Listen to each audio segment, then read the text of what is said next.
Hello, and welcome to Odds on Serie A Matchday 33. Danny, is the month of derbies.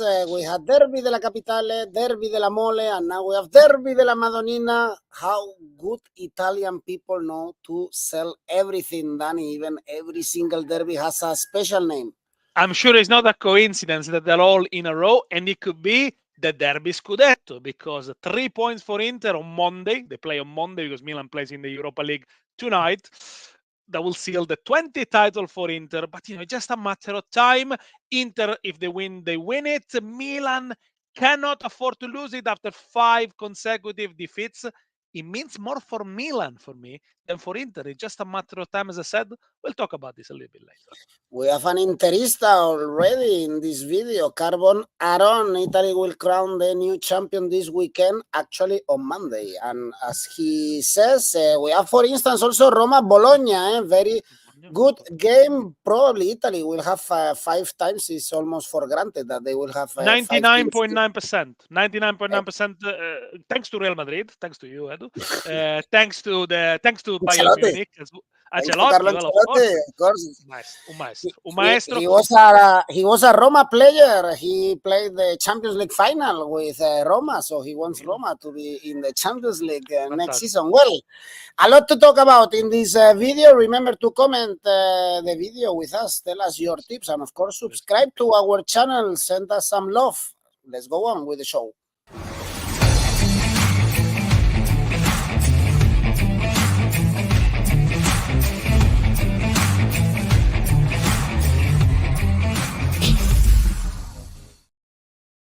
We have 2 games on Friday because next week we have Coppa Italia semi-finals. That's why Lazio and Juventus are playing on Friday. First game, Danny, Genoa, Lazio. To be honest, I love the odds for Genoa. Double chance, everything, but not the victory of Lazio, even if they beat Salernitana last week. I guess their eyes are on the Coppa Italia semi-final second leg, and Genoa, Danny, they are super competitive. They drew in Florence, 3 draws, 1 win in the last 4 games. Again, great odds for the draw for Genoa to win. They're finishing the season really well, although they are virtually saved, but they're still very competitive. And Marassi has been a tough place for top sides to get points. Genoa drew with Napoli, drew with Juventus, drew with Inter, only lost marginally to Milan, defeated Roma, drew with Torino. Very, very difficult place. And, Gilardino has made Genoa into a very competitive and organized side. Only 2 defeats for Genoa in the last 17 games. Since mid-December, they always score in 8 of the last 9 games. But of course, they've been drawing games here and then, otherwise they will be in the Champions League places. They just won 2 of the last 9 at home, draw 5 since December. Nobody's done better or worse than them alongside Udinese, but it's a great tally, 39 points. As a newly promoted side, they only had more points once in 2007, 2008. It's going to be a game also marred by a lot of absentees. Malinowski, Messias, Vitinha, probably all missing the game for Genoa. Lazio without some important players, Immobile, Guendouzi, Provedel, Zaccagni, Romagnoli, and of course, rotations will be needed because Lazio are targeting a difficult comeback against Juventus on Tuesday. As expected, as we said in the previous video, Lazio won comfortably against Salernitana. They came after a very tough run of fixtures, finally an easy game where they dominated from start to finish, but still conceded a goal. And, the lack of clean sheets might be a problem for Lazio. Only 1 in the last 4, only 2 in the last 11. The change of manager has helped Lazio, who won 3 of the last 4 in the league after Sarri left, as many as they did in the previous 9. I think it's still a bit early to see Tudor football, high intensity, high press. I think they'll need a major overhaul of players in the summer. I don't think Lazio are going to win this one. I like the Asian handicap plus 0.25 for Genoa, 173. If they win, you win. If they draw, because it's an Asian line, alpha win. I like it as well. Their eyes are in the Coppa Italia semi-final. They will play at the Olimpico against Juve. Juve also playing on Friday against Cagliari. Again, I love the odds here for the home team, to be honest. I don't trust Juventus in the last months. They couldn't even win the derby, and they almost always win the Derby della Mole. I'm not ready, Danny, to back Juventus. Again, low scoring game, Cagliari double chance looks good to me. Also because Cagliari, they are still involved in the relegation battle, 4 points away from Frosinone. And also because Cagliari are very strong at home at the Sardinia Arena. 6 home wins this season, better than the last 2 seasons when they were in Serie A. And also, they did really well at San Siro against Inter. Totally deserved the point. Ranieri knew how to make the most of the spaces left by Inter. Changed tactics at the beginning, play with a back three, then switch to a back four, and they deserved the 2-2. Fifth goal from the bench for Viola. 17 points rescue from Cagliari from a losing position. Only Napoli have done better in the league. So really, really pugnacious team. 13 points in the last 8 for the Sardinians. One more than what they achieved in the previous 14 games. So they definitely on the up. Need maybe 3-4 more points to be saved. I think salvation this season is going to be 35, 36 points. Of course, Cagliari has had issues against the top sides, especially sides that are in the top 3. They won none of the previous 15 games against top 3 sides, only 4 draws. And actually, the last success came in July 2020 against Juventus. But back then, Juve under Sarri had already won the title. So really, a bit difficult to judge. Juve against Torino, same, always black and white, but positive, a bit negative. Missed some chances with Vlahovic in the first half. In the second half, they suffered. The good news is they kept the 15 clean sheet of the season, whereas Cagliari only keep 4. They're going to be without Szczesny until the end of the month. I felt the opportunity was more for Torino to finally win the derby, and they couldn't take it. All the last 5 games in all competition for Juve have been under 2.5 goals. They are winless away since the 21st of January, 3-0 at Lecce, and that's where the decline started. Although against Cagliari, Juventus have a great record, won 12 of the last 13, 19 wins in the island. But I'm not prepared to back Juventus fully. I do like Cagliari to get something out of this game, or at least initially. Asian handicap plus 0.25 for Cagliari in the first half, 195, which means if they win the first half, you win. But if it's a draw in the first half, a 0-0 or 1-1, you still win half a stake at such a great odds.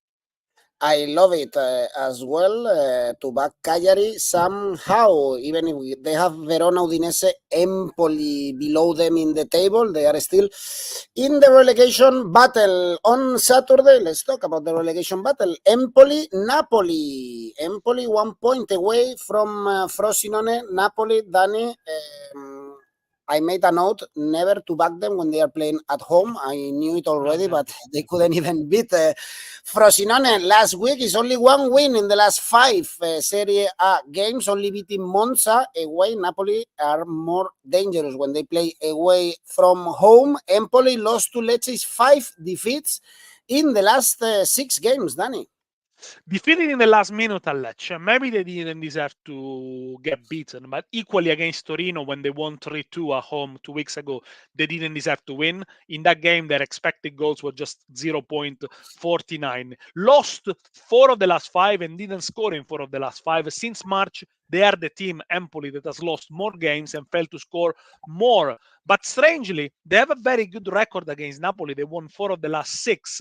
And of course, they beat them in the reverse fixture 1-0.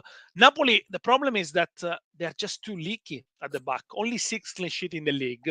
Meret had to save a penalty against Frosinone, but then made a mistake to gift Chedira the 1-1. They've conceded 2 goals in the last 3 games and haven't recorded 4 games with at least 2 goals conceded since September 2015. So that tells you how bad they've been at the back. And they are under huge criticism from the fans because with this points tally, 49 after 32 games, they got the worst point tally since 2011, 2012. So really, we are talking almost about prehistoric era before Sarri, the beginning of the Mazzarri era, if you like. Can they qualify for the Conference League or better? Do they want to qualify for the Conference League? Do they want to play in Europe third competition next season, or they just want to rebuild? There already been a lot of talks about who the next manager could be. Potentially Gasperini, which will be an interesting choice. The positive notes for Napoli are that Politano is probably in his best form of his life. 13 goal involvement for him, 2 beautiful goals scored in 2 consecutive weeks. And Osimhen is scoring again, 79 since he returned from the African Cup of Nations. Mario Rui and Rachmani are both suspended. Both teams are underachieving in terms of expected goals. Napoli should score 9 more, Empoli 5 more, and I think that trend is going to continue. If it's a win for Napoli, it's a low scoring win. Under 2.75 goals for me, 194. I don't know if I were Gasperini, Danny, I would wait for Milan, for Juventus, no, not going to a very difficult spot like Napoli. Easy to fail. It is true. It is true, but it's a team. It is a team where, well, Gasperini has already had an opportunity in a big team at Inter, and didn't really go well. He didn't really fit into the system. I wonder whether he's going to take another chance in one of the big three in Italy. Napoli seems like a good intermediate passage for him.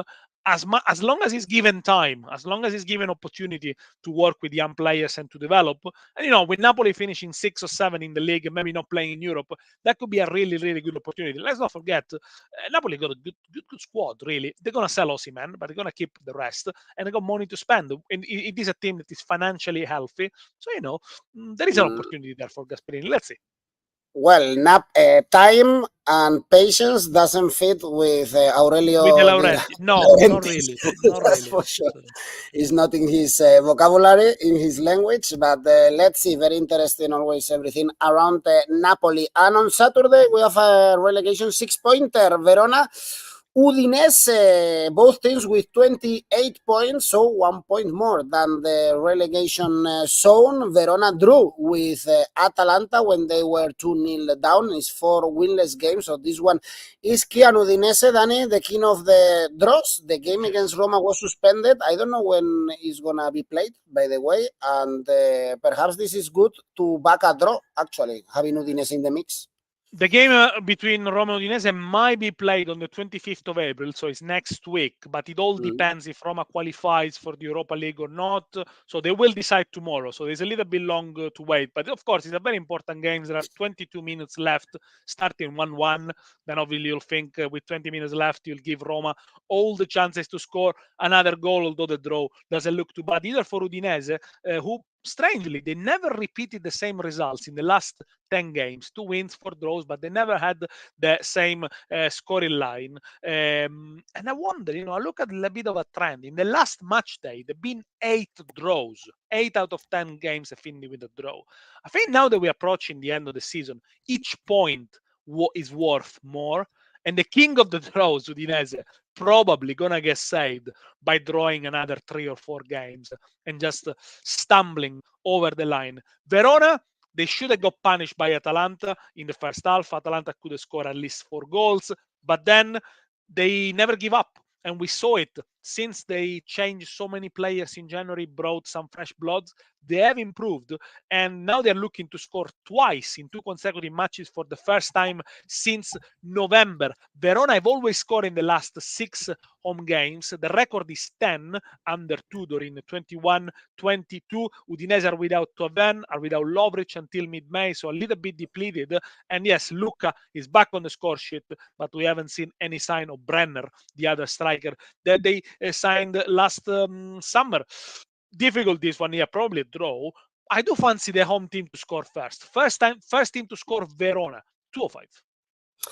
I love the draw, of course. Udinese 16 draws this season, Verona 10, so it's a very good option. On Sunday, another relegation 6-pointer, Danny, the early kickoff, midday, Sassuolo, Lecce, and Sassuolo in the last 2 games, they were 2 goals up, and they couldn't beat Milan, and they couldn't beat, who was before, Frosinone?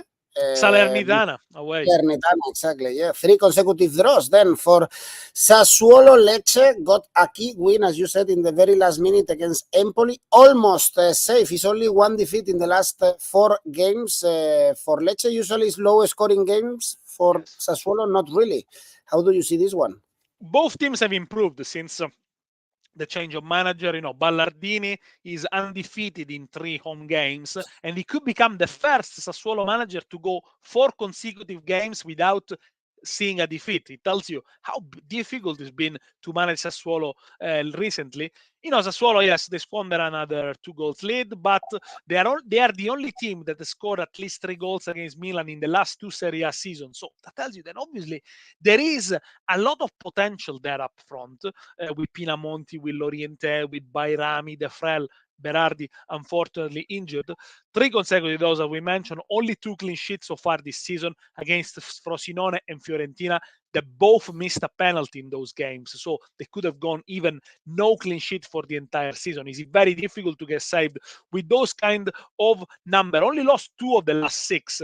Sassuolo, they got the second worst defense at home, but based on the home form, they will be out of the bottom 3. So there is some silver lining there. If they continue to keep the same average points at home until the end, they could be saved. Lecce, 5 of the last 6 games under 2.5 goals. Go back to the video. Well, probably you won't, but if you go back to the video we did when Gotti was hired, let's say, look out for the under 2.5 goals with Lecce, because Gotti, with Fiorentina, with Spezia, with Udinese, a lot of his teams were very solid defensively. They don't take a lot of chances. They don't score many goals. And in fact, that's what happened. The reverse fixture, by the way, ended 1-1 back in November. 6 draws away from home for Lecce against the likes of Verona, Empoli, Frosinone. Only 11 goals scored away from home for Lecce. Worst record with Cagliari and Salernitana. So everything suggests it should be an under 2.5 goals, also because Lecce are without Almquist, suspended, De Marco, Caba, Banda, all attacking players. Yes, you can see my tip, under 2.5 goals, 191. We have to say 2 clean sheet in the last 4 with Gotti. With D'Aversa, Lecce only 2 clean sheet in the last 28 games. So yes, there's been a change of trend. Under 2.5 goals, 191. Okay, what a game this one for the relegation battle. Lecce is the 6th team in Serie A with under 2.5 goals, 59% of their games. You have these stats, Danny, in Oddspedia, of course, You in do. our website. You go in the betting stats and you can check the under, the over, the corners. Look, David is going to show us all the stats for this game. There you have. Over, under, very good to place your bets. You just check our page and you have everything there. Danny, Torino, Frosinone, also Frosinone in the relegation spots, even if Chedira scored a brace to draw against Napoli, 3 consecutive draws. For Frosinone, after this game, they have Salernitana and Empoli. And Torino only 1 defeat in the last 6 games. I'm not surprised to see Torino favorite here, but perhaps Frosinone can catch another draw. They should be favorite. By the way, Torino is the lowest, has got the lowest percentage of over 2.5 goals because they kept 16 clean sheets so far this season, second only to Inter.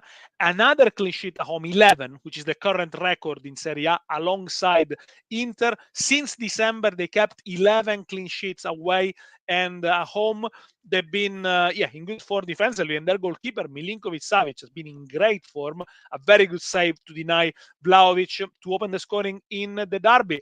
So yes, they are very solid. 3-5-2 formation. They work really, really hard, especially the wing backs. So in that respect, Juric has really tuned them in. The problem is that, as I said often, when they play well, when they dominate, they don't score. They don't take the chances. It takes them an awful lot of crosses, of passes to create a clear-cut chance. And I think against that kind of Juve, a little bit downbeat, it was a big opportunity they missed to win the first derby since 2015. Torino only lost 1 of the last 6, has only been defeated twice at home this season by Inter and Lazio in a game against Lazio where they didn't deserve to lose. 8 goals conceded at home. As we mentioned, they got the best defense at home alongside Bologna And Milan, only 4 over 2.5 goals at home for Torino, and only 3 games both to score. Yes. So you might think I'm going to go for an over, for a Torino Asian handicap -1. No, I'm going to go for a both team to score here because the odds are very good. I think Frosinone have got a very interesting style of play. They are a team that scores goals. Even against Napoli, they created chances. Since March, Chedira scored 4 goals in Serie A. Nobody like him. Suole missed the penalty. He's scoreless in the last 9. I know they achieved 3 consecutive draws, as many as in the previous 23, and there have been a couple of 0-0. No away wins for Frosinone. Only 1 clean sheet. So it is unlikely they're going to keep another clean sheet here. But away from home, Frosinone, they've only lost 3 games to 0. So only 4 games of Frosinone away from home have been both teams to score. No, I think they can score a goal. It could be a Torino win, maybe an Asian handicap -0.75. Torino wins this one 2-1. I do think that Frosinone is the kind of team that scores in defeat. Both to score, 195. All right. On Sunday, we also have a Salernitana Fiorentina. Tricky game because it's impossible to back Salernitana. Obviously, they are going very soon to Serie B. And Fiorentina, Danny, their focus is in the knockout competitions. They have a game on Thursday. In the conference, they have the Coppa Italia semifinals. They are not getting good results in Serie A. What is your input about this game? I'm going to oppose massively Fiorentina because of what you said before. First of all, the game is going to play tonight against Vittoria Pilsen is crucial for them to reach the semifinals of the Conference League, also for Italy to finally secure the 5th spot. But this game at Salerno, for a team like Fiorentina that is 10th in the table and has got very little chances to qualify to Europe directly, it is sandwiched between 2 cup games, and the cup game in Coppa Italia in Bergamo next Wednesday. It's very, very important. Now, Fiorentina have only won 1 of the last 7 and only 1 clean sheet in the last 13. But they got issues in the new year. In 2024, they've only collected 11 points in 14 games. So they will be 4th for bottom in the Girone di Ritorno. Of course, Salernitana will still be rock bottom with only 3 points. But in the new year, they really struggled when they had to play midweeks, where they had the cup competitions as well. And I think this could be an issue. Now, Salernitana, they could be already relegated before playing if both Empoli and Verona win and they lose. So this could be really the farewell game for Salernitana. Salernitana have been dreadful. Only 8 points at home, worse attack. But they only failed to score 4 times at home. And my question is can they finish with a bang and take advantage of the fact that Fiorentina are going to be somehow distracted? After a midweek cup game, Fiorentina only won 1 of 7 games. So, be really careful with that. And especially with the number of goals the Fiorentina concede or should have conceded. Expected goals differential, which means the goals they should have conceded, is plus 10.58, the second highest in the league, often saved by Terracciano. Now, Salernitana, 14 games without a win. That's the longest streak in Serie A. They never lost at home to Fiorentina. And strangely, this season, they have conceded 1 goal less than in 21-2022 when they were saved miraculously in the last game. In that occasion, 2 years ago, Salernitana has scored the same number of goals, 26, but 2 years ago, they had 7 more points in the table. So that tells you that sometimes it's really the fine margin, is the silly mistakes, is the last minute goals that can really change a season. I think Salernitana are not going to get beaten heavily here and might even get a point. Asian handicap, +1 Salernitana, 177. If they lose by 1 goal margin, you get your money back. I think this is the best bet of the weekend. Yeah, I like it. Under 3.5 goals for Carbon, but he's trusting Fiorentina. Fiorentina, they have a very important game against Victoria Pilsen after the draw in Czech Republic at home. They are the second favorites to win the conference. Let's see what happens there, but also they can qualify again for the Coppa Italia final next week against Atalanta. Actually, next game, Danny, Monza. Atalanta dropping points in the Serie A. Also, their focus is in the knockout competitions. They have to play Liverpool. They have to play the Coppa Italia, but with 5 teams in Europe, Atalanta still have a chance also to qualify for the Champions League, Danny, and they should take this game seriously, but it's a very tricky one. It is tricky, and I'm gonna follow the same logic I followed for Salernitana Fiorentina. Look, Atalanta patchy away form. They lost 7, goal difference nil. It's, I think, as a problem. They've conceded 24 goals away from home. They've only kept 2 clean sheets in the last 11 games, and they conceded in 12 out of 16 away games in Serie A. Yes, this fact that these have such a busy schedule, it is another reason to oppose Atalanta, who, by the way, have only won 4 out of 11 games when they played after a cup match. So, they really have done poorly this season with the tight schedule. And also, they lost to Bologna back in February after they played in midweek at San Siro against Inter. They lost that as well. And those 4 games Atalanta won after a cup match, 3 of them were at home, and they were all against teams fighting for salvation: Cagliari, Empoli, Salernitana, and Frosinone. Now in Monza, they find a team that is virtually saved. There's only lost 1 in the last 11 games, that has kept 7 home clean sheet, and only failed only failed to score 3 times in front of the crowd. It is a team that has drawn an awful lot of games and only collected 1 point in the last 3. I know Monza concede chances. They should have conceded more goals. Expected goals differential is plus 11.52, so that's the highest in the league. Second is Fiorentina. Based on that, they should have 9 points less.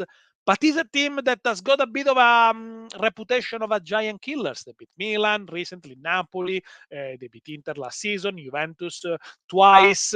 They don't get beaten easily. And I think they're going to get at least a point. Asian handicap plus 0.5, which is basically a double chance, doubles your money, 204. Indeed, a really good weekend to go for the underdogs in Italy, in my opinion. Genoa, Cagliari, why not Empoli, why not Monza, Salernitana, because the big guns have their eyes in the knockout competitions. On Monday, Roma, Bologna. Also, Roma, of course, focus in the Europa League, but this is a key game for the Champions League with 5 teams. Probably both teams will be in the Champions League next season. Will be a huge achievement for both clubs, of course, for Bologna, but also for Daniele De Rossi, still doing great things with Roma. Danny, we are seeing a lot of unders recently in Roma's games. Also, the last 2 games for Bologna were goalless draws, so perhaps we see a low scoring game here at the Olympic on Monday. Possibly. Let's see what Roma does tonight against Milan. The video on the Europa League with me, with Ed, with Alvaro is out on YouTube, so go and have a look. Of course, by the way, De Rossi's contract has been officially extended. We don't know for how long, but he's going to be the manager for next season. Deserved. What else could have he done? He changed the approach of Roma, changed the mentality, puts more enthusiasm in the dressing room. Roma are a nice watch, so well done, De Rossi. Let's see what can he do in the Europa League, and of course in the race for fifth spot in Serie A. Last 6 games, as you mentioned, yes, all under 2.5 goals, but I don't think that means Roma are becoming Mourinho, but they went back to Mourinho style. They're just more balanced and they fight hard. They are more on the spot, if you like, as in Italy we say sul pezzo. So they are more focused. And the game they won against Milan at the San Siro is the demonstration of that. By the way, if Roma wins this game, they could even leapfrog Bologna, because Roma have got a game in hand. Those 20 minutes they still have to play against Udinese. Roma to score at the Olimpico is almost a safe bet. They score in the last 32 all games in all competition. Let's see what they do against Milan, of course. Tonight, only 1 defeat in the last 11 in the league with De Rossi. Only 2 home defeats this season against Milan and Inter. But against the top sides at home, they have struggled, and most of the games have been low scoring. They only beat Napoli and Lazio of the top sides at the Olimpico. Bologna are a team that now really need to stay focused, because this is really when it becomes tough. They see the finishing line. They know fifth probably will qualify for the first time ever in Champions League, but they come on the back of 2-0 draw, and they've drawn 11 games so far this season. Bologna, 5 of them 0-0. Only Torino and Udinese have drawn more 0-0 games, and 0-0 are very dangerous score lines. That means, yes, that the game can go either way. Against Monza, Bologna had a lot of chances, couldn't convert them. They do lack a little bit of cutting edge, and they're gonna be without Ferguson, the captain, injury, 6 months out now. Bologna, however, away, they're good. They're beaten in 5 away games, only 7 at the away table, because it took them 7 games at the beginning of the season to get the first win. But recently, they scored 2 against Milan, Lazio, Atalanta. It is a tough calendar for both sides. They will both play Juve and Napoli. Bologna also have to travel to Torino. Roma have to travel to Atalanta. And then they play Empoli in the last match day. So really, every points matter. These are not easy games at all. Both teams to score 206. What a month to be in Rome, Danny. April, May, good weather, Internazionale d'Italia in tennis. We've seen her trying to Sinner, reach top Alcaraz, 1. maybe Nadal. We have Roma playing for the Champions League. We have hopefully Roma in the Europa League semi-finals. It's a perfect There's a bit of time everything to visit the Italian capital, Danny. And if you still have time, on Monday you can watch the best game. We have this Monday, Derby della Madonnina, Milan-Inter. Inter waiting to have 2 stars here, Danny, to win the 20th Scudetto, with Milan eyes on this Europa League tie against Roma. Inter dropping points recently. You mentioned before that this game is more important, in your opinion, for the Rossoneri. Why? I think it is because Milan have lost the last 5 consecutive derbies, including the double header in the Champions League. They've been behind Inter for far too long, for the last 2 seasons. And in the last 5 derbies, the aggregate score was 12-1 for Inter. So really, really dominant. Milan only won 3 of the last 18 derbies anyway. Of course, they won the Scudetto 2 years ago. And I think for as much as Pioli's future is at stake, is going to be decided in the game at Roma and in the game in the derby. He needs to avoid defeats in both games to make sure he can continue next season, because his tenure is under a cloud. Although he's done well this season, he's got 1 more point in the season now, the one they won the Scudetto, and since the beginning of January, only 4 points less in the table for Milan. But because Inter have been so good this season, he's been overshadowed a little bit, and some of the signing in the summers perhaps hasn't quite convinced. So I think there is more on the line for Milan here. Okay, and Danny, your tip, how do you see this Milan-Inter? Recently, Inter have won the derbies. Remember that this season they smashed Inter 5-1, and it's 5 consecutive wins for Inter in the derbies. Yes, under 2.75 goals for me, 197. I think it's going to be the big anticlimax. I know, first attack against second attack, a big derby. Everyone expects fireworks, but let's talk about this a little bit rationally.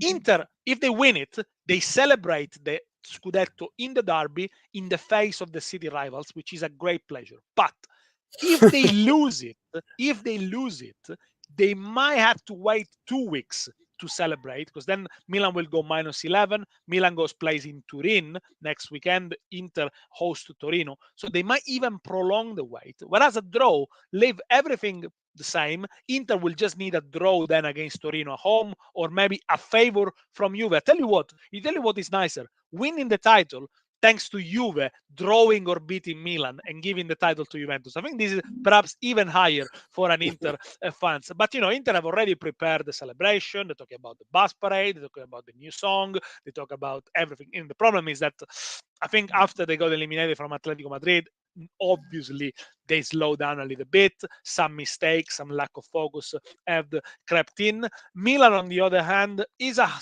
is a scoring side. I think they got more attacking options at the moment than Inter. They got 7 players in Serie A, Milan, with 5 goals or more in Serie A. Inter just 3. The problem with Milan is that they keep conceding far too many goals. If Milan plays open and high press, hiding the reverse fixtures, Inter are going to win this one. Inter normally scores in the first half, average goal time 32 minutes, but recently they have struggled to keep leads. They conceded late goals against Napoli, against Cagliari. They needed a late goal to win against Udinese. I think Inter will feel the need, the urge to attack, but not necessarily have the legs or the energy to keep the lead. The good news for Inter is that Lautaro returns, 8 goals and 3 assists in 15 games against Milan. So maybe Lautaro to score or assist is a good one. But I'm going to give you another one. Barella to score or assist is a little bit down on the numbers from last season. Only 2 goals and 6 assists so far. Last season he scored 6 in Serie A. But with Lautaro, there is a great partnership. They've assisted each other 7 times since the last season. So why don't go for Barella to score or assist? He's been one of the best Inter player lately. But my tip is an under 2.75 goals. All right. Well, Danny, Pioli is going to continue next season? We don't know. We don't know. It all depends on the game tonight at the Olimpico and avoiding defeat in the derby. Ibrahimovic is going to make the decision. I have the feeling after 3 seasons and a half, I think they're going to change him. Mm-hmm. He doesn't deserve to be over, I think. I think he's done everything he possibly could. But his good seasons have been overshadowed by Inter, by Napoli. I think it will be unfair, but probably he's going to leave. I was reading the comments in the Milan Twitter account after the defeat against Roma, and everyone was criticizing Rafael Leao and Pioli, Milan fans. I was reading, they were not happy, especially with Rafael Leao underperforming in the big games, for instance, against Roma. Danny, your safe bet? Sassuolo Lecce, under 3 goals, 150. Okay, our friend Carbon Aaron, I think he's clearly Interista. He's going for an Inter straight win. If he does, we can drink the champagne together. But I think we have to wait, Carbon. And the ACCA? 4 selections this week. Cagliari c'è un handicap +1, Salernitana c'è un handicap +1, Monza Atalanta double chance 1x, and the derby Milan Inter under 3 goals. Total 958. Okay, Daniele Fisichella, the encyclopedia of Italian football, has told us his tips for this new match day. Let's enjoy the derby. Let's enjoy Italian football. Congratulations. Italy will have 5 teams in the Champions League next season. Danny, see you next week. Ciao.